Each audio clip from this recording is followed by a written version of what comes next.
E voltamos aqui, pessoal, para continuarmos com a criação da nossa regra de negócio, tá? Então, já criamos aqui a validação do nosso boleto, agora vamos criar aqui o cálculo dos juros do nosso boleto, tá?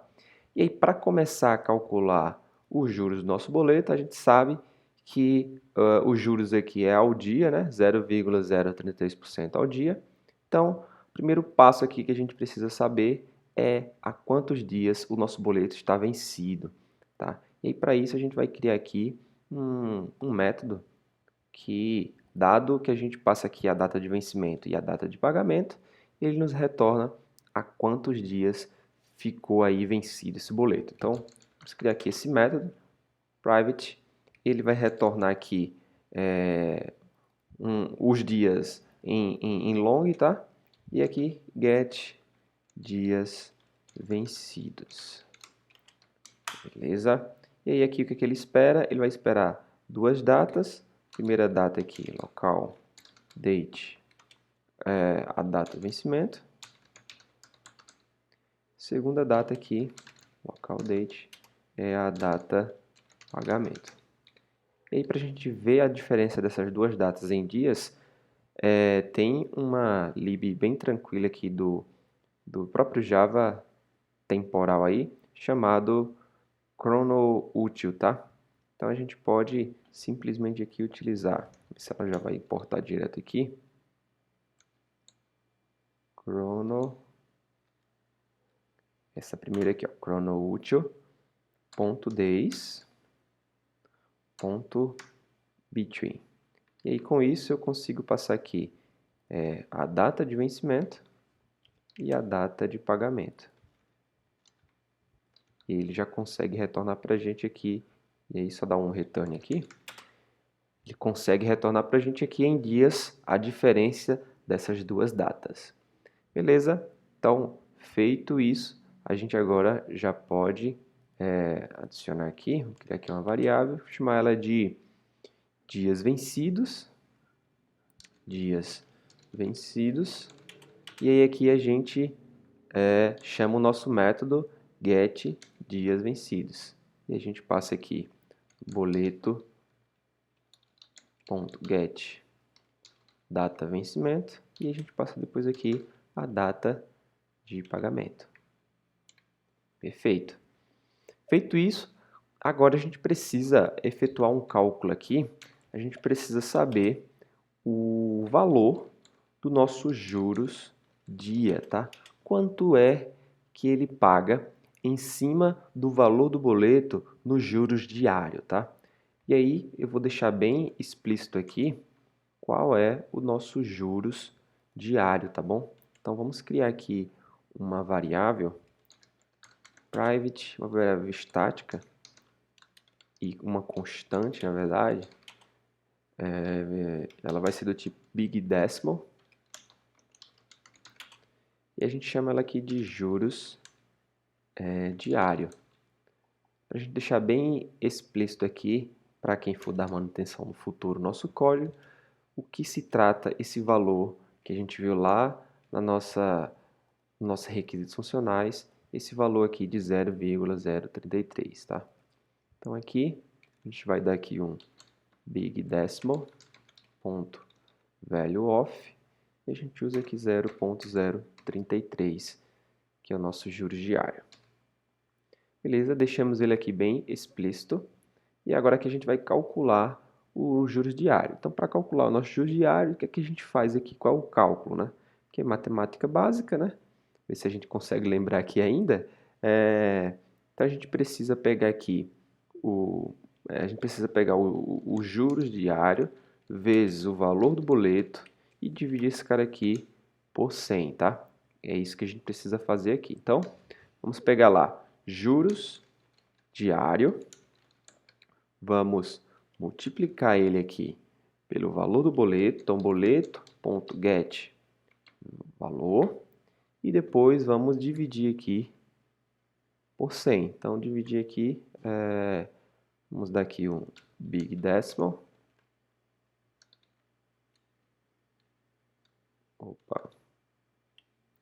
big decimal, ponto, value of, e aqui a gente divide por 100. Tá? Então, com isso, a gente tem aqui agora a variável com o valor dos juros o dia, tá? Então, o dia. Então, aqui ainda a gente não tem o valor dos juros em si, a gente tem o valor dos juros referente a um dia de atraso somente. Pronto, agora a gente vai conseguir realmente criar aqui o valor dos juros, dado todos os dias ali de atraso do nosso boleto, tá? Então, para isso, a gente vai pegar aqui o valor dos juros diários, a gente vai multiplicar aqui pelos dias vencidos, né? Então, a gente tem aqui o valor juros dia, tá? E a gente pode multiplicar ele aqui pela quantidade de dias, né? Então, big decimal, value of, e a gente pode colocar aqui dias vencidos. Então, aqui a gente tem já o valor real dos nossos juros que foram pagos desse boleto, tá? Então, ele pegou aqui o valor do dia e multiplicou pela quantidade de dias vencidos.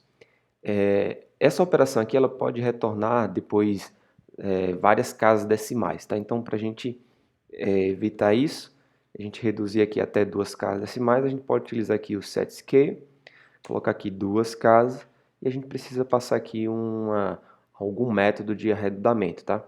Eu vou utilizar um bem simples aqui, que ele vai sempre arredondar para o mais próximo, tá?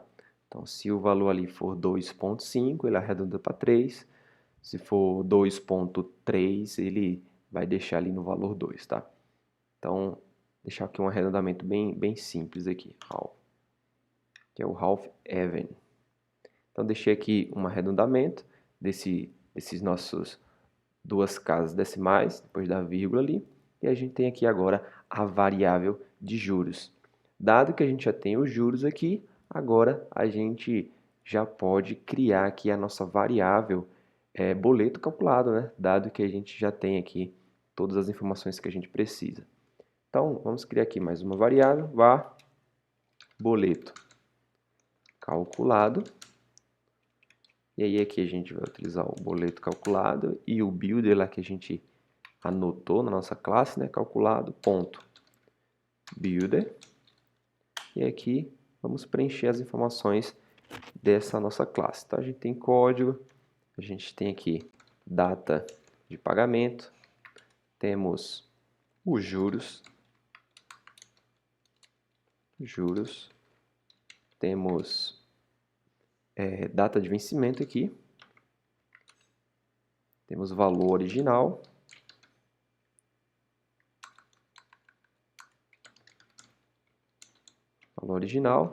temos o valor já com os juros e temos aqui o tipo de boleto.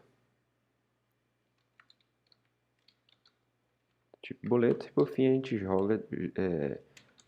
cria aqui, chama o método build, né?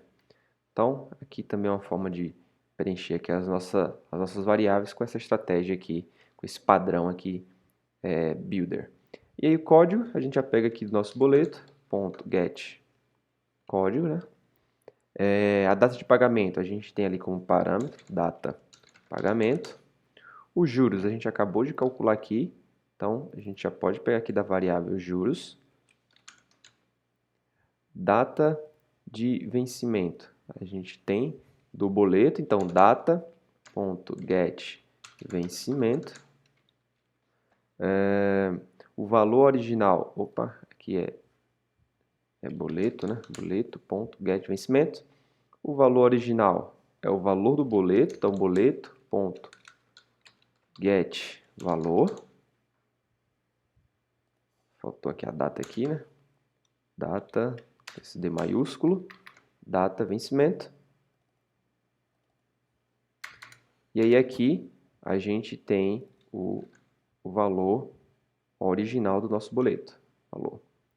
E agora a gente tem aqui agora o valor já com juros. Então a gente precisa somar aqui boleto.get valor e adicionar aqui o valor dos juros, né? Então a gente passa aqui o valor dos juros e aí a gente tem o valor do boleto mais os juros. E aqui, por fim, o tipo do boleto, que a gente pode pegar aqui do boleto.getTipo. E aí temos agora aqui o nosso boleto calculado.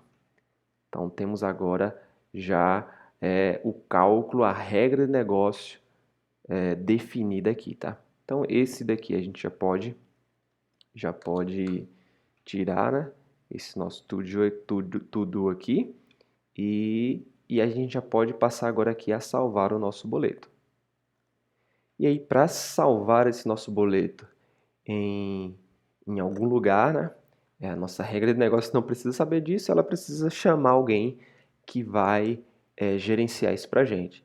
E assim como a gente fez com a porta de complemento, a gente pode fazer isso também com a porta aqui de saída de salvar o cálculo do nosso boleto. Então, vamos adicionar também aqui como dependência essa nossa porta. Então, private, final, salvar, boleto, salvar cálculo boleto port, salvar cálculo boleto port. E aqui a gente adiciona aqui no construtor e aí fica como uma dependência aqui para essa nossa classe. E aí aqui no final, salvar o boleto, a gente vai chamar simplesmente salvar cálculo boleto, pronto, ponto executar, e aqui a gente passa o boleto calculado. Boleto calculado. Nossa regra de negócio não precisa saber qual é o banco que vai salvar esse boleto calculado, não precisa saber como isso vai ser feito. Quem vai ficar com essa responsabilidade vai ser um adaptador que a gente vai criar um pouco mais à frente aí, tá? O que ele precisa saber é que existe uma porta e que essa porta é o caminho para salvar esse boleto calculado. Fizemos aqui a parte do boleto calculado e aqui a gente vai retornar aqui o boleto calculado também para que a porta de entrada possa continuar ali com o seu processo. Então, com isso aqui, a gente... ele está dando erro aqui porque tanto o complemento quanto o salvar cálculo, eles ainda estão sem implementação, tá? A gente não criou a implementação para essas portas aqui de complemento e salvar. Um pouco mais à frente a gente vai criar essa implementação aí e esse erro aqui vai sumir. Mas com isso aqui a gente já pode deixar aqui já completo a nossa regra de negócio e aí já conseguimos dizer aqui que nossa aplicação, nosso core da nossa aplicação, que é a nossa regra de negócio, ela está totalmente isolada, né? Então, em nenhum momento aqui a gente utilizou conexão com o banco de dados, em nenhum momento aqui a gente utilizou frameworks HTTP para fazer chamada externa, a gente simplesmente utilizou portas caminhos que serão depois implementados aí os seus adaptadores, seja banco de dados, seja uma API, o que for. Nossa regra de negócio está aqui isolada, sem dependência nenhuma e totalmente desacoplada, né? Isso aqui é a grande sacada aí da arquitetura hexagonal, tá bom? Então, nas próximas aulas aí, a gente agora vai começar a criar os nossos adaptadores em si e aí a gente vai ver e conseguir ali colocar a nossa aplicação para funcionar, tá bom? Forte abraço e até mais!